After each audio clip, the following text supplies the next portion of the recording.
हाँ जी, very good morning. चलो बेटा प्लीज थोड़ा सा जल्दी जल्दी से इधर ध्यान देंगे, इधर थोड़ा सा जल्दी से। कल परसों जो भी लास्ट क्लास में कॉस्ट ऑफ कैपिटल के सारे कॉन्सेप्ट्स हमने देख लिए हैं, बहुत सारे क्वेश्चंस भी हमने बनाए हैं और जहाँ तक सारे क्वेश्चंस हैं वो हमसे हो जाने चाहिए, नहीं होते हैं तो हम लोग उसको डिस्कस करेंगे आज। बेटा प्लीज देखो, मुझे 11:30 बजे किसी भी हाल में क्लास छोड़नी है, इसलिए तुम जितनी बकवास करवा लो मुझसे कोई दिक्कत नहीं है। हाँ, मुझे आज ध्यान नहीं था, मुझे कायदे से आज क्लास रखने की स्थिति में भी नहीं हूं मैं, लेकिन मुझे बाहर जाना है आज बहुत अर्जेंट, तो इसलिए अब बकवास मत करो, सुनो पहले काम की बातें। उसके बाद आज एक नया चैप्टर कैपिटल स्ट्रक्चर। भरत भैया जिसको भी बात करनी है उसको बोलो यार प्लीज वो ऑडिट की क्लास में आके बैठे। उसके बाद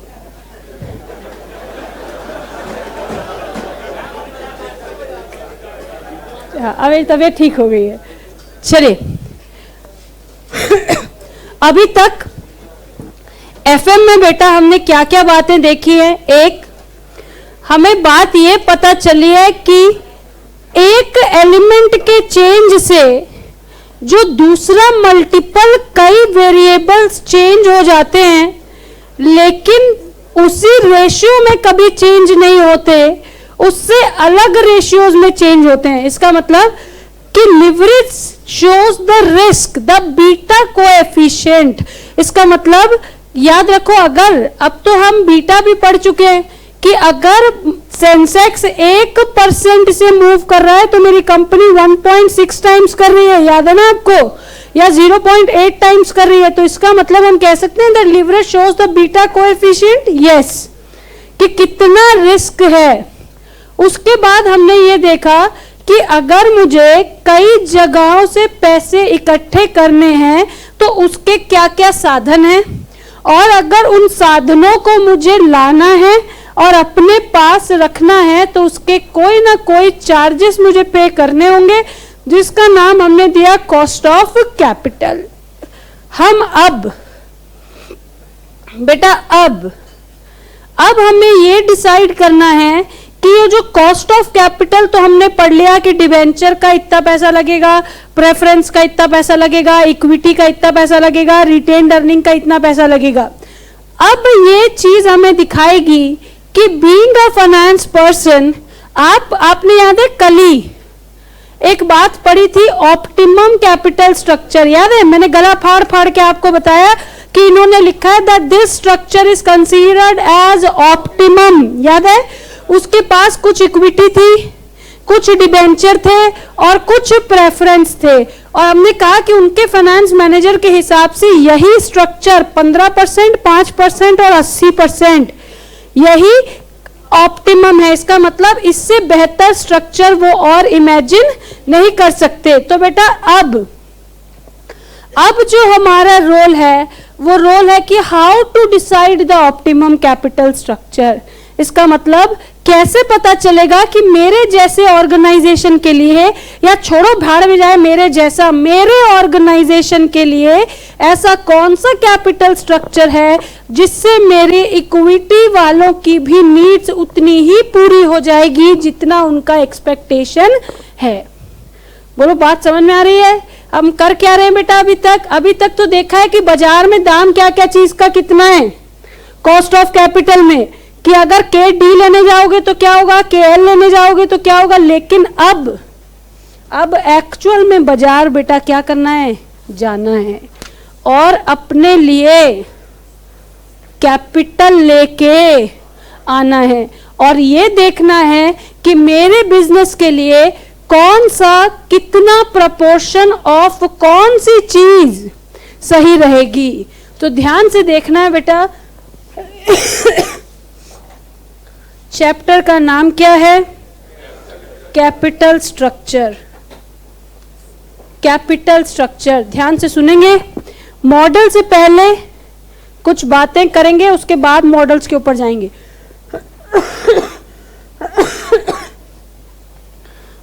पास 4 रास्ते हैं बेटा। रास्ता नंबर 1 ओनली इक्विटी, रास्ता नंबर 2 ओनली डेट। ठीक बात है?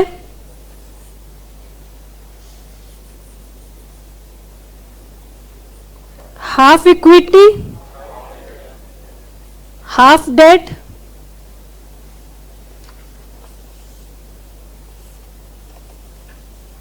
some equity, some debt, some loan और some preference share। बोलो ठीक है? ये किसी भी कंपनी के लिए बेटा ये 4 टाइप के ऑप्शन हो सकते हैं। ठीक बात है? इसका मतलब वो या तो अपनी कंपनी में केवल इक्विटी रख सकता है, वो केवल डेट रख सकता है, वो केवल इक्विटी केवल डेट रख सकता है, वो कुछ इक्विटी, कुछ प्रेफरेंस, कुछ डेट और कुछ लोन रख सकता है। तो ये चैप्टर आपको काम दे रहा है बेटा ये पता लगाने का कि बताओ इन चारों में से मेरे लिए सबसे बेहतर क्या है। बोलो ठीक है? चलिए मैम हम कुछ लिख रहे हैं? नहीं बेटा अभी आप नहीं लिख रहे हैं, अभी केवल आप सुन रहे हैं। हम सबसे पहले पढ़ेंगे EBIT EPS एनालिसिस। बहुत ध्यान से सुनना है, इससे आसान पूरी दुनिया में कोई चैप्टर नहीं है। मैम लिवरेज से भी आसान है। हाँ यहां देखेंगे दोस्त बहुत ध्यान से देखो, एक होता है सेल, एक होता है EBIT, एक होता है EPS। बड़े ध्यान से सुनेंगे बात को बेटा, कहीं कोई मुश्किल नहीं है। हम कुछ ऐसे फैक्टर्स हैं जिनको यहां से जब लेस करते हैं तब आता है क्या? EBIT। बोलो यही। अगर हम ट्रेडर हैं बेटा तो परचेज, अगर मैन्युफैक्चरर हैं तो कॉस्ट ऑफ प्रोडक्शन। हम यहां माइनस करते हैं कुछ फिक्स्ड कॉस्ट या expenses like salaries, administration expenses जो क्या है फिक्स्ड हैं। उसके बाद निकल के आता है क्या? EBIT। बेटा एक बात बताओ, क्या ये सारे खर्चे मैम कौन से वाले क्या आपको दिख रहे हैं? Ma'am purchase, cost of production और फिक्स्ड कॉस्ट। बेटा एक बात बताओ, अगर इस वाले खर्चे को कैपिटल स्ट्रक्चर से कोई भी फर्क पड़ेगा क्या? ध्यान मैम एक बार और पूछो। मैंने कहा बेटा आपका कॉस्ट ऑफ प्रोडक्शन, आपकी सैलरी, आपके फिक्स्ड एडमिनिस्ट्रेशन एक्सपेंसेस क्या कैपिटल स्ट्रक्चर की वजह से चेंज होते हैं क्या? बताओ मैम। हमें उनको सैलरी वालों को क्या करना है कि लोन से बिजनेस चला रहे हो या इक्विटी से, प्रेफरेंस से चला रहे हो या लोन लेके, हमें क्या फर्क पड़ता है? इसका मतलब बेटा ये वाले जो खर्चे हैं या ये वाला जो हिस्सा है वो हिस्सा कौन सा है? ऑपरेटिंग। इसका मतलब यहां पर फाइनेंशियल स्ट्रक्चर का कोई भी फर्क नहीं दिखता। बोलो ठीक बात है? अगर ये फर्म ओनली इक्विटी होगी तो भी यही खर्चे होंगे, अगर ये फर्म ओनली डेट होगी तो भी यही खर्चे होंगे, और अगर ये मिक्सचर ऑफ कैपिटल होगी तो भी यही खर्चे होंगे। बेटा बेसिकली ये काम किसका होता है? कॉस्ट अकाउंटेंट का। इसका मतलब EBIT से पहले वाला काम किसका होता है? कॉस्ट अकाउंटेंट का। तो ये हमारा काम नहीं है। लेकिन आपको पता है कि EBIT के बाद तुरंत बात होती है माइनस इंटरेस्ट, उसके बाद माइनस टैक्स, उसके बाद माइनस प्रेफरेंस डिविडेंड, ये आया earning for equity share holders divided by number of shares फिर बना ईपीएस। क्या जो मैं आपको बोलना चाहती हूं आप पहले ही समझ गए कि मैम यहां से यहां तक का सफर टिपिकली डिपेंड करता है on the financial structure of the company. बोलो, अगर डेट नहीं हुआ तो इंटरेस्ट नहीं होगा, अगर प्रेफरेंस डिविडेंड नहीं हुए तो इक्विटी की अर्निंग ऑटोमेटिकली बढ़ जाएगी। क्या ये पूरा का पूरा कौन सा काम है बेटा? फाइनेंशियल। तो ये जो ईबीआईटी ईपीएस एनालिसिस है, मैं एक लाइन बोल रही हूं, सुनने की कोशिश करेंगे, नहीं समझ में आएगा तो मैं 10 बार फिर दोहराऊंगी। EBIT EPS analysis says that it is the responsibility of the organization, it is the responsibility of the organization to maximize the EPS for the company। बोलो, ये क्या कहते हैं कि भाई फाइनेंस मैनेजर की एक ही जिम्मेदारी है। क्या जिम्मेदारी है? कि कैसे ईपीएस को मैक्सिमम किया जा सके। तो बेटा इस ईपीएस को मैक्सिमम करने के लिए वो क्या करेगा? वो हमेशा रखेगा एक ऑप्टिमम कैपिटल स्ट्रक्चर। इसका मतलब वो ऐसा कुछ करेगा कि इंटरेस्ट भी मिनिमम से मिनिमम हो, प्रेफरेंस डिविडेंड भी मिनिमम से मिनिमम हो, तभी तो अर्निंग फॉर इक्विटी बढ़ेगी। लेकिन आपको पता है कि डिविडेंड कभी भी टैक्स सेव नहीं करता, लेकिन इंटरेस्ट टैक्स सेव करता है। इसका मतलब अगर इंटरेस्ट कम दिया तो टैक्सेबल इनकम बढ़ जाएगी, और इंटरेस्ट वाले तो 10% लेते हैं, टैक्स तो 50% ले जाएगा। क्या जो मैं बात कर रही हूं अब हम थोड़ा लिंक कर पा रहे हैं कि भाई इंटरेस्ट वाले तो बेचारे 10% मांग रहे थे, लेकिन अगर तुमने इसको नहीं दिया तो तुम्हारी टैक्सेबल इनकम उतने से बढ़ जाएगी, और अगर तुम्हारी टैक्सेबल इनकम उतने से बढ़ जाएगी तो टैक्स वाले तो 50% ले जाएंगे। तो यही करेगा फाइनेंस मैनेजर बार बार। क्या? How to decide the optimum capital structure for the organization is the work of EBIT EPS analysis. बोलो, how to maximize the EPS. बेटा ईबीआईटी मैक्सिमाइज करना हमारा काम नहीं है, वो किसका काम है? कॉस्ट अकाउंटेंट का। कि कैसे मेथड ऑफ प्रोडक्शन बदले जाए, कैसे फिक्स कॉस्ट को बदला जाए, वो काम हमारा नहीं है। हमारा काम क्या है? यहां से यहां तक के सफर में minus interest minus tax minus preference dividend divided by number of shares, ये कैसे ऑप्टिमम रखा जाए, that is the role of EBIT EPS analysis. बोलो ठीक है, कॉपी निकालो, हेडिंग दो कैपिटल स्ट्रक्चर।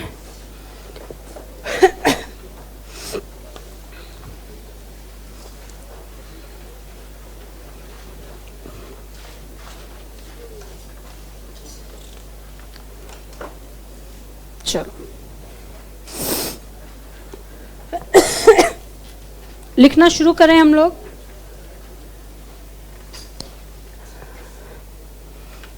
अच्छा एक बात बताओ, अब तो तुम्हारे बातें दिमाग में घुसने लगी है ना, तो कैपिटल स्ट्रक्चर तक तो है देखो बेटा बात खेल खिलौने वाली। तो क्या उसके बाद हम लोग बेटा वेटेज वाले चैप्टर उठाएं? मतलब देखो अब हमने थोड़ा छोटा मोटा बात देख ली, लिवरेज देख लिया, कॉस्ट ऑफ कैपिटल देख लिया, कैपिटल स्ट्रक्चर देख लिया। इसका मतलब हम एफएम से थोड़े बहुत और मुझसे भी फेवरेबल हो गए हैं, फैमिलियर हो गए। अब आप जो बोल रहे हो हमें पल्ले पड़ रहा है, तो क्यों ना कुछ ऐसे चैप्टर्स उठाए जाएं जो थोड़े समय लेते हैं, like capital budgeting, working capital, जो बड़े बड़े चैप्टर हैं, या डिविडेंड, लीजिंग, ये सब खत्म करते हैं पहले। है ही उसके बचे ही इतने हैं, लेकिन कोई बात नहीं। Capital structure, capital structure, capital structure में सबसे पहली बात लिखेंगे बेटा ईबीआईटी ईपीएस एनालिसिस। यहां लिखना शुरू करेंगे।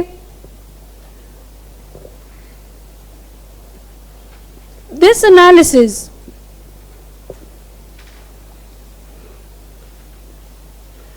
shows the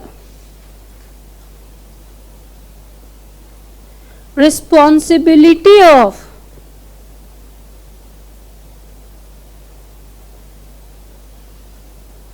finance manager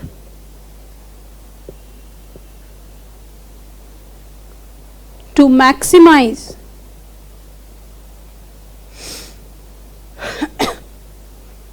the earning per share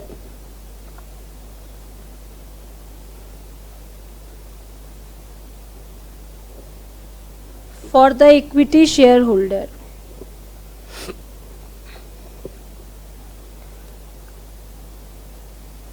For this,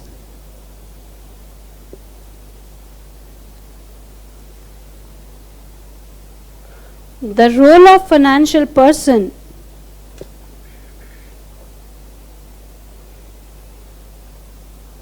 is to decide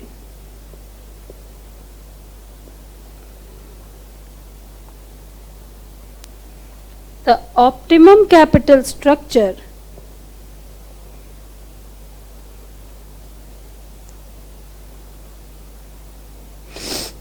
for the organization in order to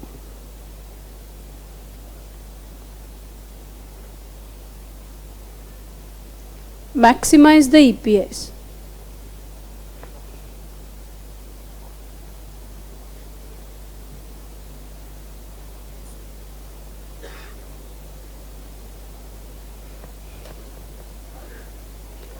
One A 3.11.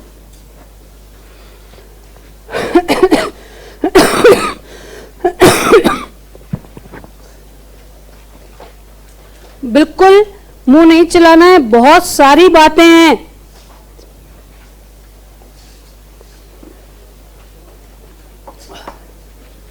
कोई लिख रहा है बेटा? चलो तो मैं यहां रखूं किताब। चलो, क्या आपको EBIT से EPS निकालना आता है?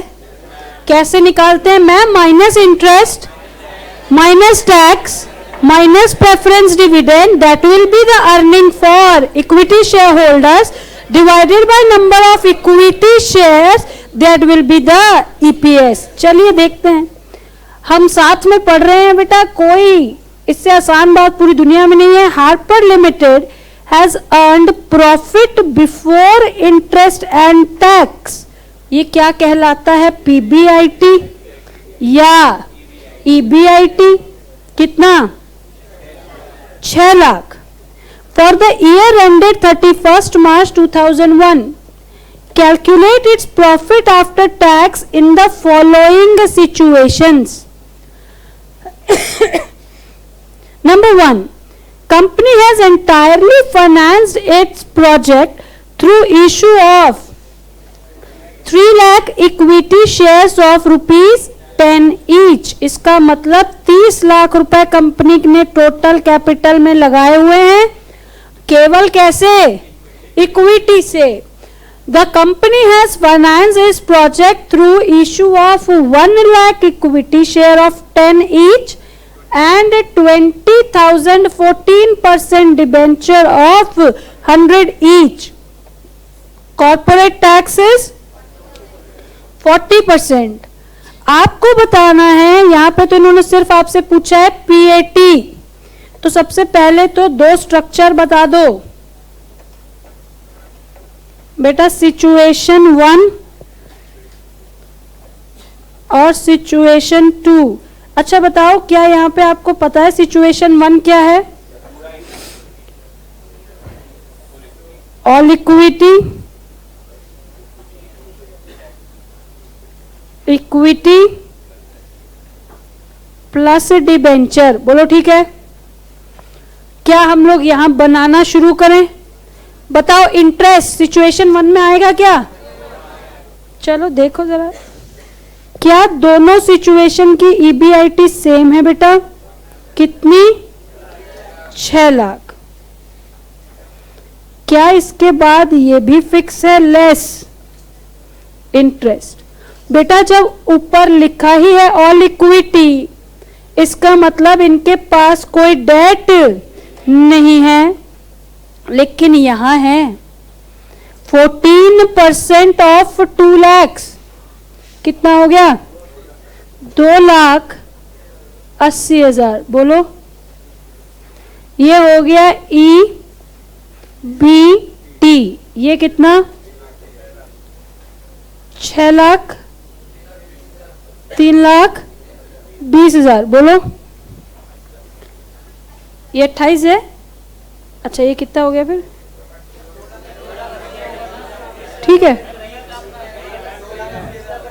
ये ठीक है ना? मतलब बेटा देखो, 20 लाख का 10% तो सीधा सीधा 2 लाख है ही, 4% ऊपर, इसका मतलब 80,000। ठीक है, कोई दिक्कत नहीं है। कहीं लेस टैक्स कितना परसेंट दोस्त? 40%। कितना हुआ? 240, 1 लाख, यहां कितना? और यहां 180, 192। क्या ये आ गया EAT? क्या बेटा कोई प्रेफरेंस डिविडेंड है?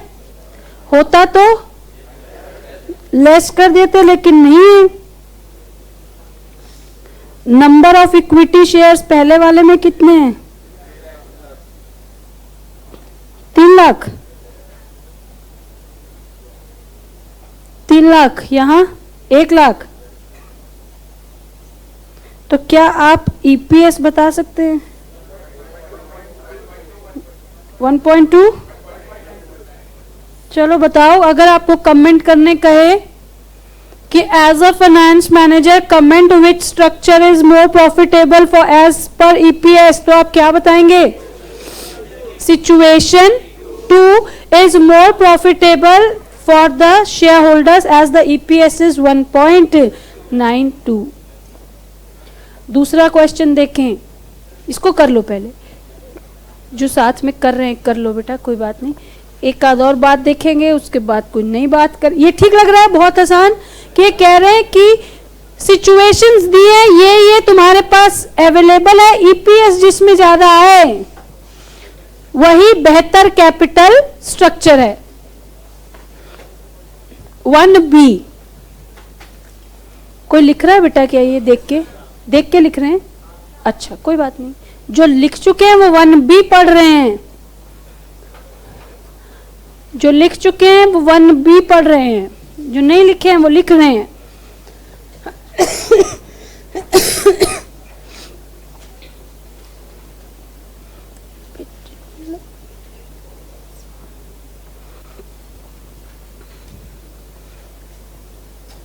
हो गया? ये हटा दो बेटा।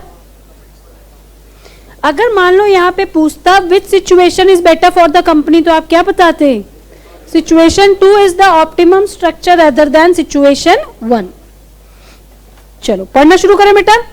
चलो, a company earns a profit of 3 lakh rupees per annum after meeting it's interest liability of 1,20,000 on 12% debentures.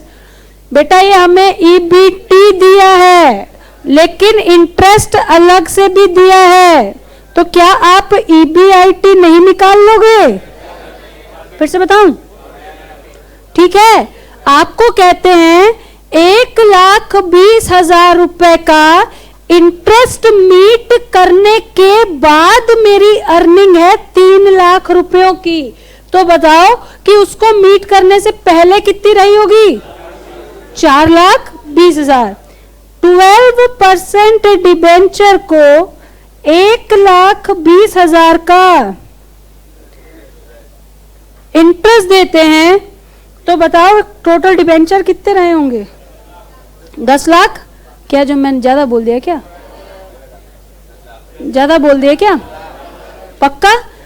देखो मुझे नहीं पता, हो सकता है उन्होंने आगे डिबेंचर दिए ही हो, लेकिन अगर नहीं दिए होते तो हम कैसे निकाल लेते? आपको समझ में आया बेटा कि कि अगर 12% इंटरेस्ट 1,20,000 हम दे रहे हैं 12% के हिसाब से, तो इसका मतलब total face value of the debenture रही होगी 10 लाख। बोलो ठीक है। चलो, the tax rate is 50%, the number of equity shares are 80,000 and the retained earning amount to 12 lakh. ठीक है। The company proposes to take up an expansion scheme, जो है उससे क्या करना चाहती है, अपने आप को बढ़ाना चाहती है, जिसके लिए उसको कितने पैसे लगेंगे बेटा? सोचो, अगर ये कॉस्ट ऑफ कैपिटल का क्वेश्चन होता तो तुमसे मार्जिनल कॉस्ट ऑफ कैपिटल पूछ लेते? नहीं पूछ लेते कि अगर 3 लाख रुपए डेट से लाएंगे, 1 लाख रुपए इक्विटी से लाएंगे, तो बताओ केई और केडी क्या होगा। लेकिन यहां ये हमसे कुछ और पूछना चाहते हैं, देखते हैं क्या पूछते हैं। इट इज एंटिसिपेटेड दैट, ऐसा मान रहे हैं कि after expansion company will be able to achieve the same return on investment as at present. ये क्या कहते हैं कि जितना कंपनी आज कमा रही है उतना ही कल भी कमाएगी, अमाउंट नहीं, परसेंटेज। ठीक है। अगर कंपनी 10% कमा रही है तो आगे भी 10% कमाएगी। चलिए देखते हैं।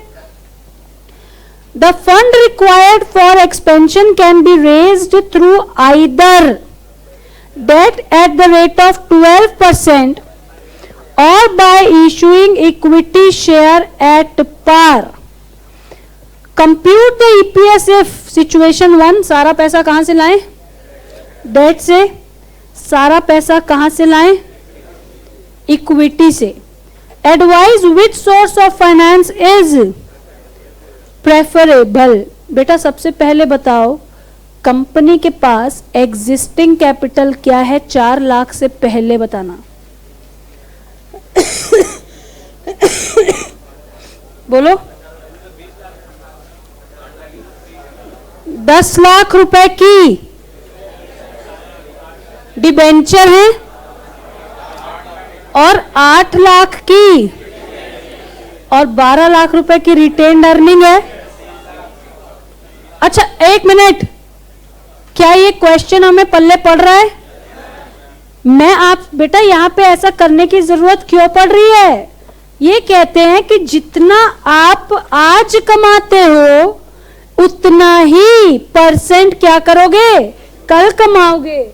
इसका मतलब मेरी एग्जिस्टिंग कैपिटल कितनी है बेटा?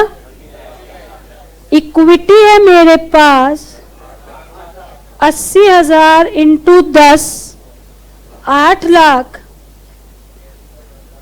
रिटेन्ड अर्निंग इन्होंने मुझे दी हुई है बेटा 12 लाख रुपयों की और 12% डिबेंचर्स हैं।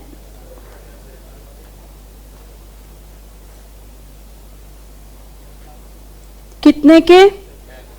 10 लाख के। ये जानबूझ के ऐसे लिख दिया कि बाद में कहीं आप परेशान नहीं हो कि दिया तो था नहीं 10 लाख। तो अगर 1,20,000 आपने इंटरेस्ट दिया है 12% पे, तो इसका मतलब डिबेंचर आपके पास ऑलरेडी रहे होंगे कितने के बेटा? 10 लाख के। तो what is my present capital? ये हो गया 22, 30 लाख। आपकी EBIT अभी कितनी है बेटा? 4,20,000। 3 लाख EBT प्लस 1,20 इंटरेस्ट। बोलो तो बताओ परसेंटेज कितना है?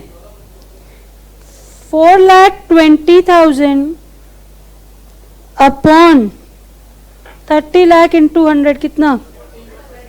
14%। इसका मतलब मेरी कंपनी कैपिटल का 14% EBIT कमाती है। बोलो ठीक है। इसका मतलब आगे मेरा जो भी कैपिटल होगा उसका 14% मेरी कंपनी EBIT कमाएगी। बोलो ठीक बात है। वहां लिखा है बेटा, it is anticipated that the earning will be same as present, जो कि आपने रिटर्न ऑन कैपिटल कमाया है। कितना कमाया है? प्रपोज्ड क्या रहेगा बेटा? Proposed EBIT. तो न्यू कैपिटल बताओ। New capital is equals to existing plus new. बताओ। 30 लाख बेटा आपके पास पहले से है, 4 लाख आप लाओगे, कितना हो जाएगा? देखो, चाहे डिबेंचर लाओगे तो डिबेंचर बढ़ा दोगे 4 लाख, इक्विटी लाओगे तो इक्विटी बढ़ा दोगे, लेकिन टोटल कैपिटल तो तब भी यही रहेगी। ईबीआईटी इज कितना परसेंट? तो बता दो फिर। 4,70,000।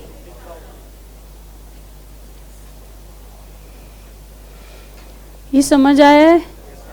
पहले यहां तक आओ, फिर ऑप्शन 1 ऑप्शन 2 देखेंगे। पहले ऑप्शन 1 ऑप्शन 2 देखेंगे। ऑप्शन 1 क्या है? सारा डेट। ऑप्शन 2 क्या है? सारी इक्विटी। लेकिन इसमें एक खेल है, पहले ये लिखो फिर देखते हैं क्या खेल है। नीचे करना है क्या?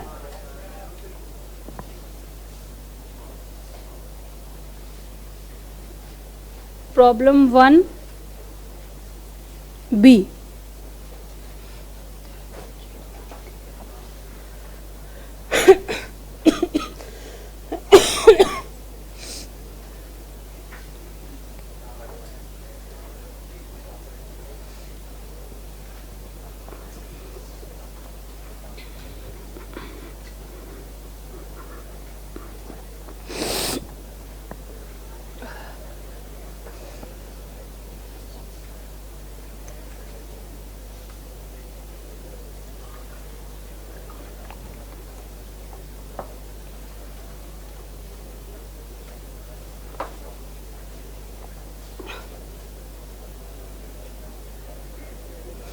ये हो गया?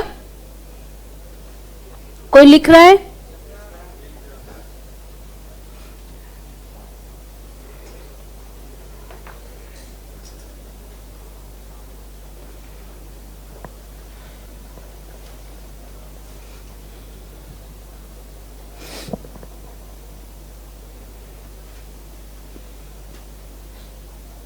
शुरू करें?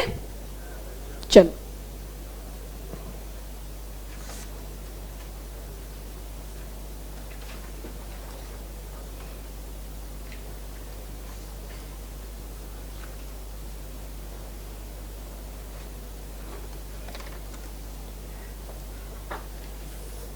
Computation of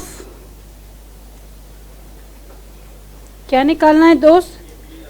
EPS.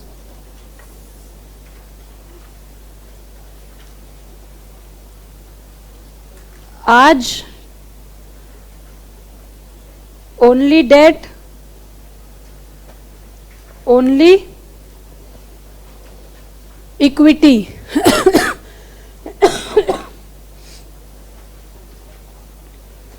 ईबीआईटी आज कितनी है बेटा? 4,20,000। लेकिन आफ्टर एक्सपेंशन ईबीआईटी दोनों में एक ही होगी। बोलो। 4,76,000। क्या आपको ये पता है कि EBIT has no change due to the change in capital structure? ठीक बात है। Less interest. बेटा यहां पे तो इंटरेस्ट 1,20 है ही। अब एक बात बताओ, बड़े ध्यान से सुनना, यही खेल है बस। एक मिनट सुन लो प्लीज। क्या पुराने वाले का भी इंटरेस्ट तो लग ही रहा होगा बेटा? अगर मान लो मैं एक्सपेंशन कर रहा हूं तो एग्जिस्टिंग तो रहेगा ही। इसका मतलब अगर मैं डेट से पैसा उठाता हूं तो now I will have 2 interest, one which is already existing and second of that 12% new loan। बोलो, बात समझ में आ रही है कि अगर आपने नए पैसे उठाए हैं तो इसका यह मतलब थोड़ी है कि पुराने वाला बंदा इंटरेस्ट नहीं मांगेगा। इसका मतलब यहां पे इंटरेस्ट होगा बेटा 2, लेकिन यहां भी 1/20 तो रहेगा ही रहेगा। बोलो, चाहे अगर तुम इक्विटी से पैसे लाओगे तो नया इंटरेस्ट कोई रेज नहीं होगा, लेकिन पुराने वाला बंदा तो पैसा मांगेगा ही। क्या ये बात ठीक है? चलो, तो ईबीटी बताओ बेटा फिर। यहां कितना? 3 लाख।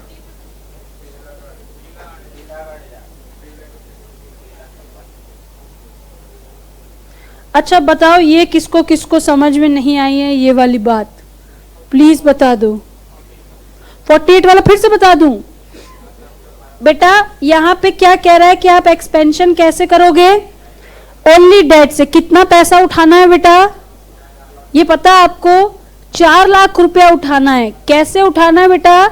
12% पे उठाना है।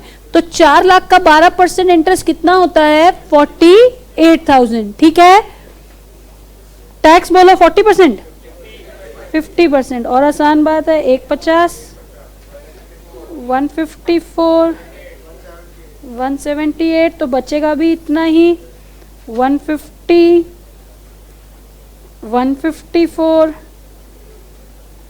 ये क्या हो गया? Earning after tax. क्या कोई प्रेफरेंस डिविडेंड की चर्चा है? तो अब बता दो नंबर ऑफ शेयर्स। यहां तब भी रहेगा, लेकिन यहां हो जाएंगे 1/20। बोलो,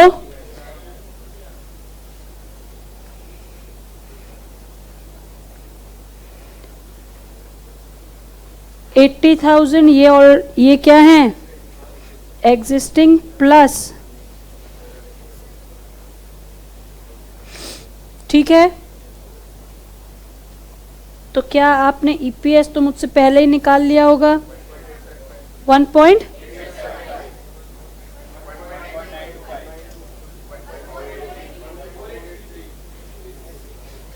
बोलो comment as a finance professional, which of the option is better for the equity share holder? बोलो मैम, जब आप अपने एडिशनल पैसे कैसे उठाओगे? एज डेट उठाओगे तो ईपीएस बढ़ जाएगा।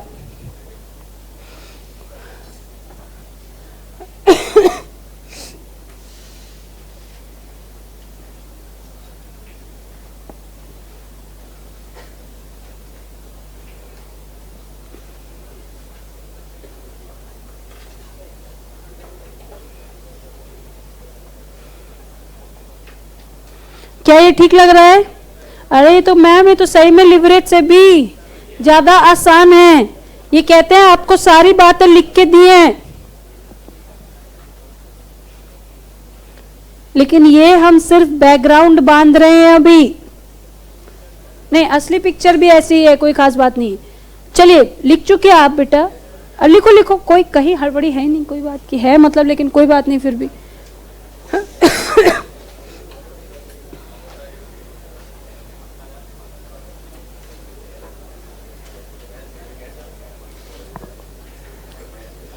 अरे यार, बतियाने से बजाय बेटर होता है एक आध दो आगे पीछे के क्वेश्चन देख लेते तो समझ आ जाती कुछ बातें। तो आगे पीछे कितने सारे हैं, सब देखो, करने तो सब है।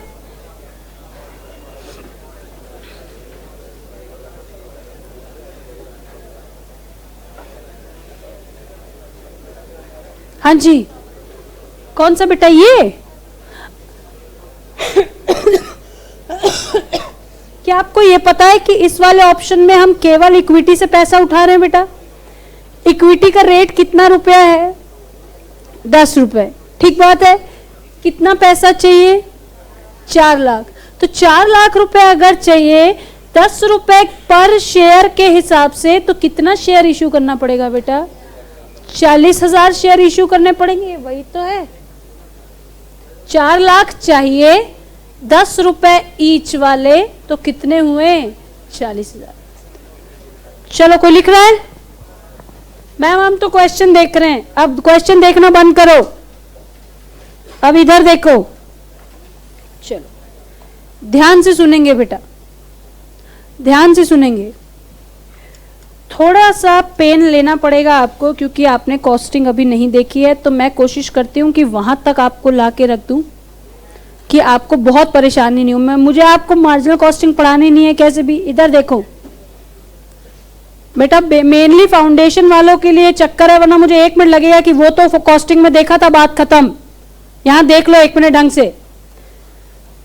बेटा हम ना हमेशा एक बात पढ़ते हैं, जैसे इकोनॉमिक्स में पढ़ते हैं, एक ऐसा पॉइंट जहां आके डिमांड सप्लाई बराबर हो जाए तो वो इक्विलिब्रियम हो जाता है। वो एक ऐसा सेल्स का फिगर जहां आके मेरा मेक और बाय का मतलब बेटा या तो मैं सामान बनाऊंगा या सामान खरीद के लाऊंगा, मेरा इन दोनों का कॉस्ट भी क्या हो जाए, बराबर हो जाए। एक ऐसा पॉइंट जहां पर मेरा ऑप्शन 1 और ऑप्शन 2 दोनों की कॉस्टिंग क्या निकले, बराबर निकले, ऐसे पॉइंट को कहते हैं बेटा इनडिफरेंस पॉइंट। ध्यान से सुनेंगे बात, देखो नाम में ही क्या है, इनडिफरेंस। ऐसा क्या कमा लूं, जरा ध्यान से सुनेंगे बेटा, ऐसा क्या कमा लूं जिससे मेरा ऑप्शन 1 और ऑप्शन 2 सेम ईपीएस दिखाने लगे। बड़े ध्यान से सुनना है बात बेटा। ये क्या कह रहा है, हमें तो कॉस्टिंग वाला इंडिफरेंस देखना नहीं है, ये आपको कॉस्टिंग में देखना है। हमें यहां देखना है कौन सा वाला इंडिफरेंस, फाइनेंशियल इंडिफरेंस पॉइंट।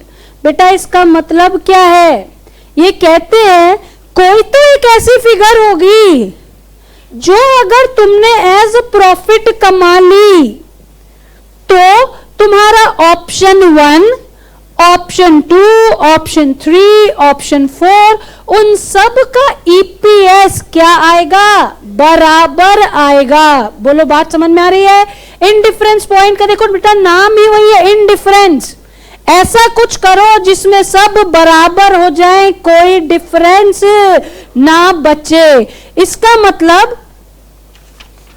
इसका मतलब यही हुआ, EPS under option 1 will be EPS under option 2। बोलो क्या मैं कोई ऐसी बात बोल रही हूं बेटा जो बहुत भयानक लग रही हो आपको? मैं कह रही हूं नाम ही क्या है, इनडिफरेंस पॉइंट। ऐसा कुछ कमा लो जिससे आपके ऑप्शंस का कोई फर्क ही ना पड़े। इसका मतलब हो सकता है यहां केवल इक्विटी हो सकता है यहां डेट प्लस इक्विटी हो, ये वाइस वर्सा भी हो सकता है, कुछ भी, लेकिन कोई तो एक ऐसी फिगर है जो अगर मैंने कमा ली तो मेरा ईपीएस अंडर ऑप्शन 1 भी इक्वल हो जाएगा और किसके, ईपीएस ऑप्शन 2 के। बोलो मैम थोड़ी थोड़ी तो बात पल्ले पड़ रही है, लेकिन क्या यही बात है बेटा EBIT under option 1 minus interest option 1 minus tax under option 1 minus preference dividend under option 1 upon number of equity shares. क्या ये पहले ऑप्शन का ईपीएस है?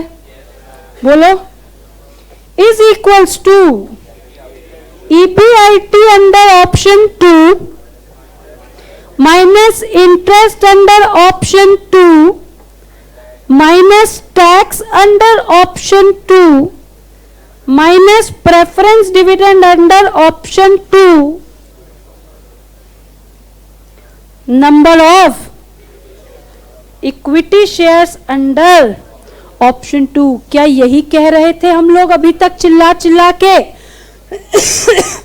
That EPS under option 1 will be EPS under option 2। तो बेटा ये कहते हैं what is the amount of EBIT, क्योंकि आपको पता है कि ईबीआईटी ही एक ऐसी फिगर है जिस पे कैपिटल स्ट्रक्चर का कोई असर नहीं दिखता है। याद है?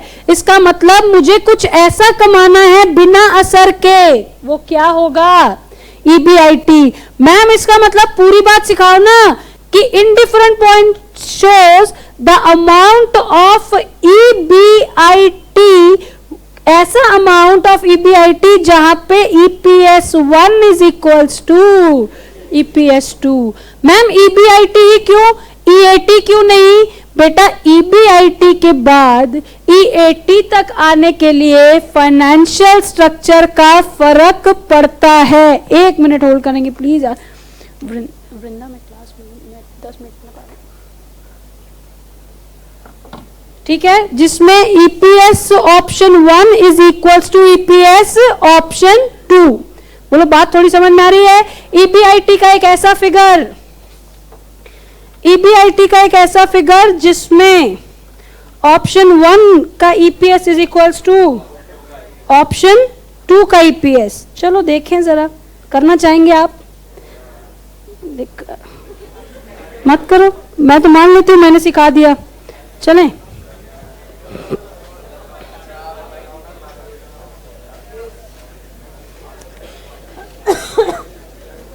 Page 3.20,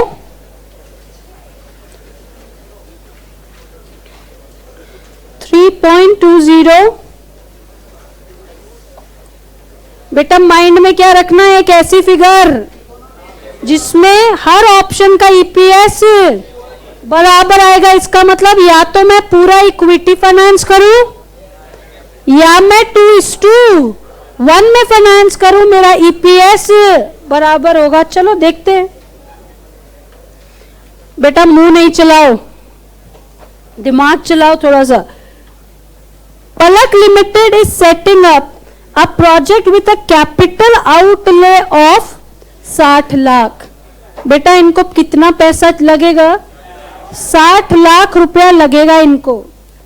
it has the following 2 alternatives. हमें पता है इस क्वेश्चन, इस चैप्टर में यही सब दिखने वाला है कि इनके पास ऐसा करने के 2 रास्ते हैं बेटा।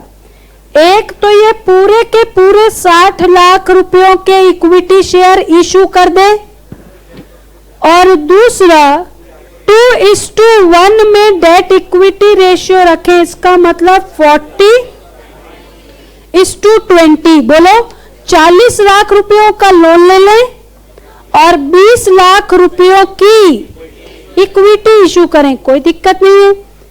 जो ये 40 लाख रुपयों का डेट होगा उसके ऊपर 18% का इंटरेस्ट देना होगा, और जो कॉर्पोरेट टैक्स है वो कितना है? 40%। No finance calculate the indifference point between the 2 alternate methods of financing. कोशिश करेंगे आप? चलो करें फिर साथ में। एक काम करना, थोड़ा सा आधा पन्ना छोड़ देना, ठीक है? कैसे चल रहा है, मतलब 6, 7, 8 लाइन छोड़ दो कि जिससे इसका थ्योरी, हाँ इतना बहुत है, आधा पन्ना छोड़ दो। और फिर आओ प्रॉब्लम नंबर 7A में। ये तो आपको वैसे भी प्रूफ करके देना ही पड़ेगा कि ईपीएस क्या है, बराबर है। अरे अब क्या हो गया भैया? चिट्ठी आई है। अरे यार तुम ना, मतलब हर आदमी अपनी सहूलियत सोचता है पहले। ऐसा है कि कल आपकी ईआईएस की क्लास सुबह 8 बजे है। हाँ। चले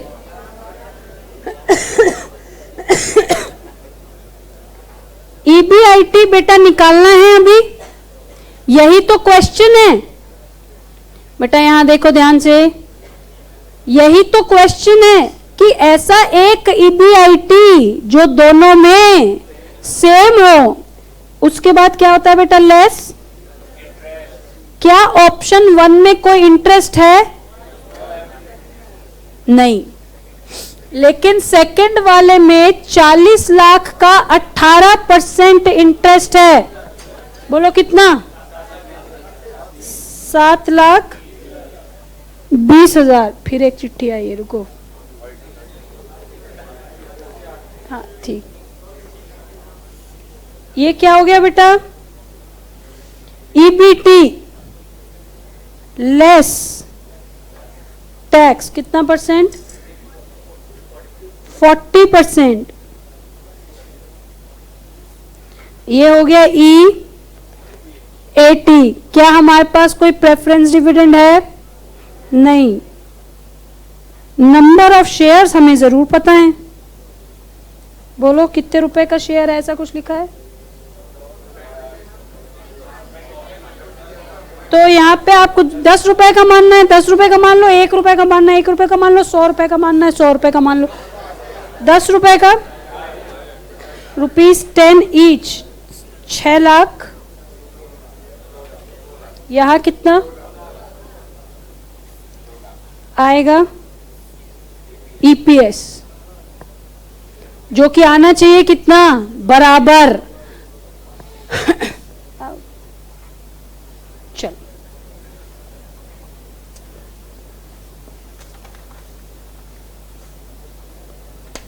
क्या फाइंड आउट करना है, indifference point.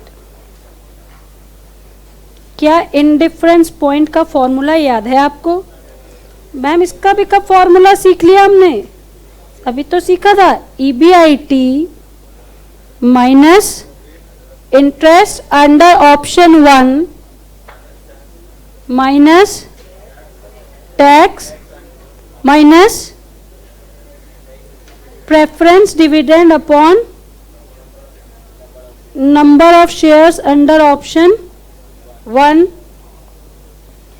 is equals to EBIT minus interest under option 2।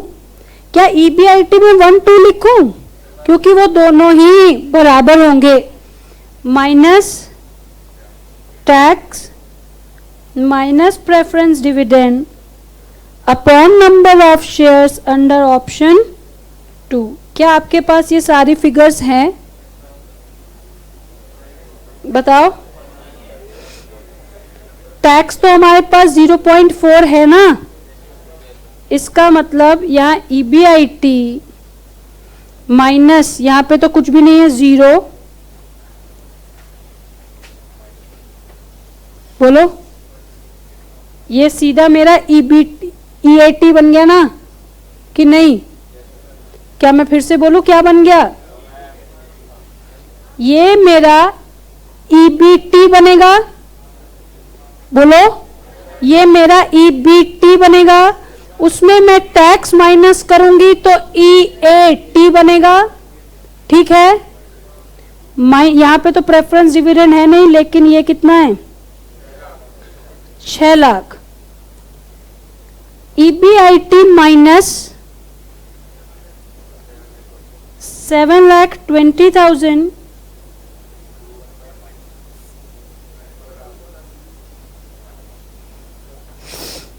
ये 0.4 तो यहां से भी काट सकते हैं, ज्यादा हो जाएगा क्या?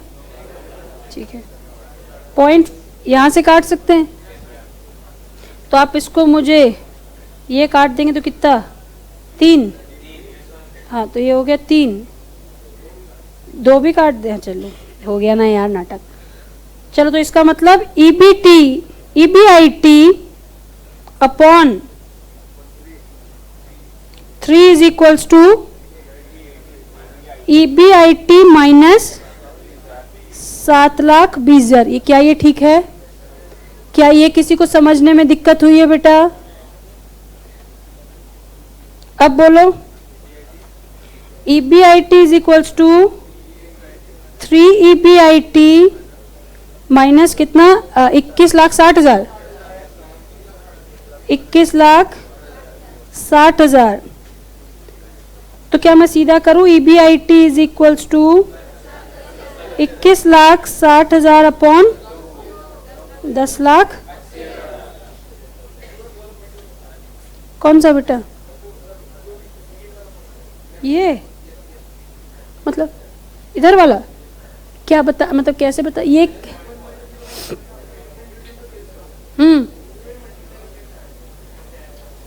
मल्टीप्लाई, 1 मिनट यार, कोई बात नहीं, मुझे समझने दो ना। आप एक बार थोड़ा सा बेटा, सॉरी मैं समझ नहीं पा रही हूँ आपकी बात। हाँ ठीक है।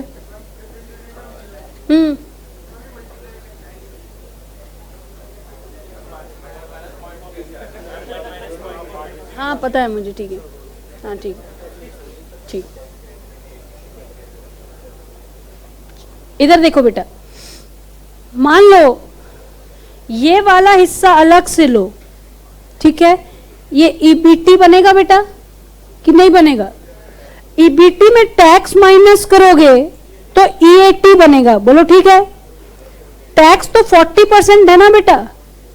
ईबीटी में अगर मैं 40% माइनस करूंगा तो मेरा ईएटी आ जाएगा, ठीक बात है। यही तो मेरा ईबीटी है, उसमें अगर मैं 40% कम करके इंटू कर रहा हूं, इसका मतलब ईबीटी का 60% मेरा ईएटी है। क्या आपने फिल इन द ब्लैंक्स ऊपर के भर लिए? चलो वेरी गुड। ये कोई लिख रहा है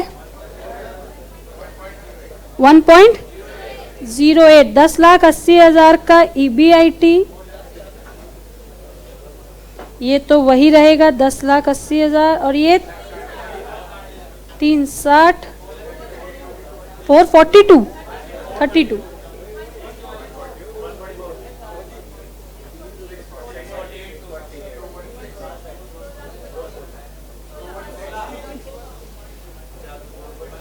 वन पॉइंट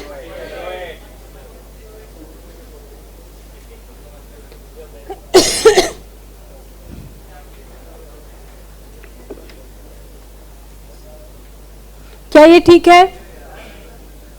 क्या ये ठीक है? क्या ये ठीक है? बेटा हमने दो बातें देखी हैं। बात number 1, how to decide the optimum capital structure, कैसे the option where the EPS will be maximum, वो स्ट्रक्चर मुझे क्या करना है? अडॉप्ट करना है, ऑप्ट करना है, बोलो ठीक है। हमने एक इंडिफरेंस पॉइंट देखा जो हमें क्या दिखाता है, लेकिन ऐसे देख के पता चलेगा नहीं, थोड़ा सा आपको और मेहनत करनी पड़ेगी। आज I was not aware about कैसी सिचुएशन फंस जाएगी। 7B पे आइए,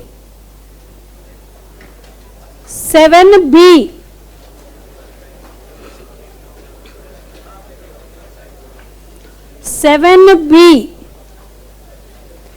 यहां लिखा है calculate the level of earnings,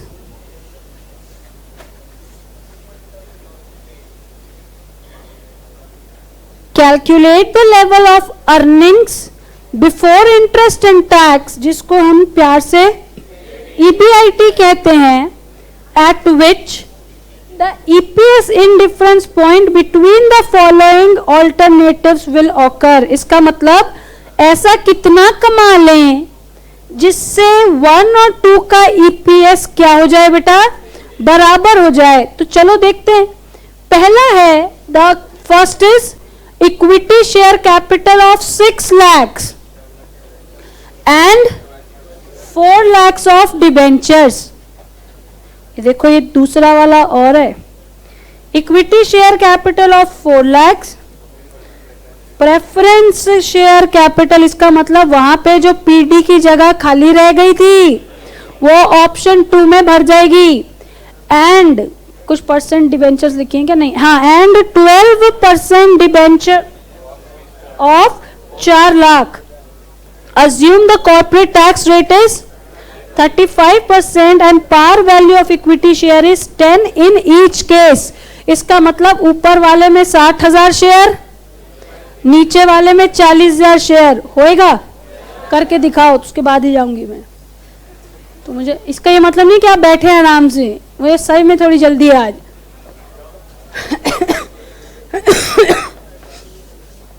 पहले तो एक प्रूफ की फोटो बना लेते हैं। Option 1, option 2। ऑप्शन 1 में क्या है बोलो? 6 और 4 है ना। चलो सबसे पहले तो EBIT आप निकालने ही वाले हैं। लेस इंटरेस्ट, इंटरेस्ट यहाँ पे 4 लाख का 12% हो गया 48,000 और शायद यहाँ भी वही है 48,000। ये आ गया EBT, less tax is E80। अब लेकिन यहाँ एक और बात बढ़ गई बेटा, लेस प्रेफरेंस डिविडेंड। क्या फर्स्ट वाले केस में लगेगी, लेकिन दूसरे वाले में कितना 28,000।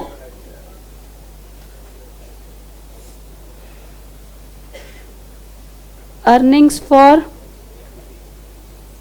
Equity, number of shares 60,000, 40,000। इसका मतलब जैसे ही आप EBIT निकालोगे तब जाके ये बाकी सारी बातें कंप्लीट होंगी।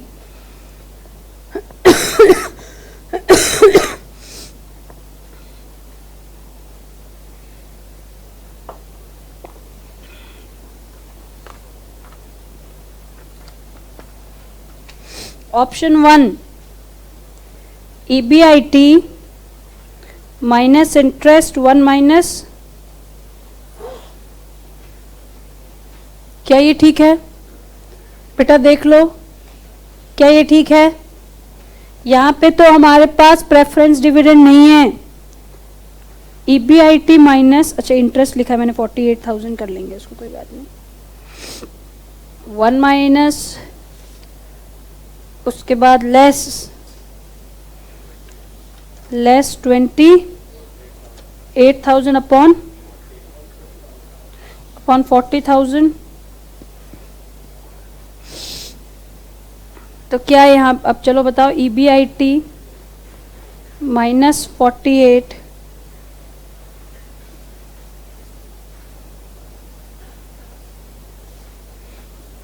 इसको मैंने यहाँ लिखा नहीं था।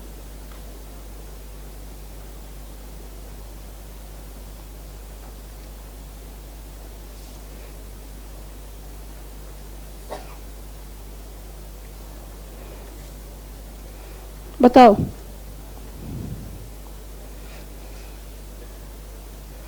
ये काट दे पहले, सबसे पहले नहीं, क्योंकि ये नहीं जाएगा, क्योंकि यहाँ पे -28 भी है, ये नहीं जाएगा। चलो फिर जल्दी से बताओ इसको करके, सॉल्व करके। तो यहाँ -28 है, ये नहीं जाएगा।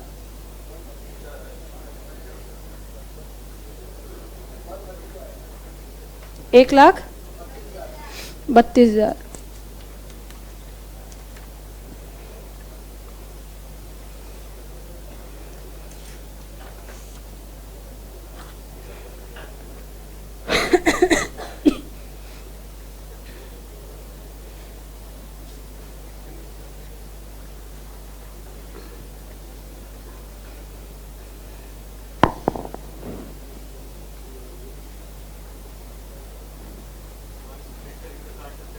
हाँ बिल्कुल काट सकते हैं, स्प्लिट करके काटेंगे, ज़्यादा बेटर होगा।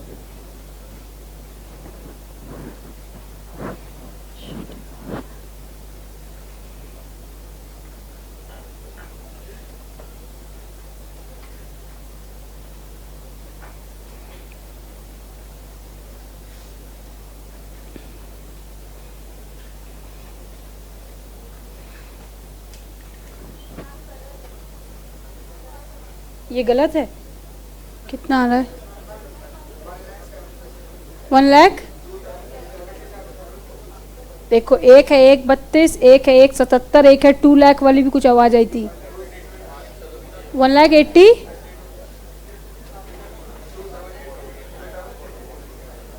चलो ये क्वेश्चन तुम्हारा होमवर्क है। कल 8 बजे EIS की क्लास है, 10:30 बजे से एडवांस अकाउंट्स की क्लास है, और उसके बाद ऑडिट और फिर FM। आज मुझे भागने दो यार, बहुत डांट पड़ेगी।